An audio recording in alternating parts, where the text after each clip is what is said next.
today's video is mag-skate ba guys tayo? Palitan natin itong sapatos ko. So, impeachment number 4. So, mag-rule po ang Senate yan. So, that is an issue whether or not to allow this person to testify. Kasi, irrelevant po talaga eh. Wala talaga siyang connection dito sa pinagsasampa ng mga kaso sa kanya. Kasi tinutukoy na nitong si Abe Andres na court sheriff noon na sinuntok ni VP Sara noong Hulyo ng taong 2011 nang siya pa'y mayor pa. Mayor hindi po vice presidente, si vice president sa Davao City. At kung aalamin mo, nangyari po yung panununtok dahil nga o matapos nga ituloy yung demolisyon sa kabila po ng hiling ng alkalde na magkaroon ng palugit ng 2 oras attorney. So ang tanong ng ilan, impeachable ba ang panununtok kahit nasa taong 2011 pa yung nangyari at hindi vice presidente, mayor pa lamang po noong panahon na yon si si Sara Duterte? Alam mo, Jade, alam ko yan eh.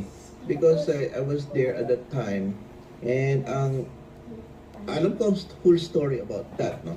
The VP Sara was just the mayor that time, was only asking to the people na meron ng court order, Sige-skate tayo to live and everything. Sige-skate tayo. Kasi may ilaw. So, nagkagulo kasi, nagkasakita doon sa nag-aalit.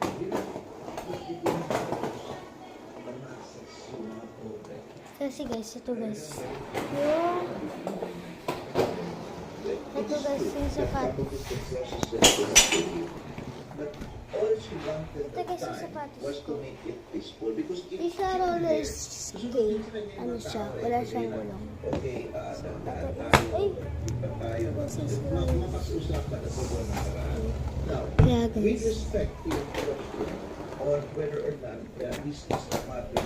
Ay! Because alam mo po, pag meron po tayo constitution, nakasaan po doon sa apat na 4 corners of the constitution. Ay, hindi kumana guys pag ano siya. Guys, malapit na tayo. 2 times na. Ito. Kuha tayo din.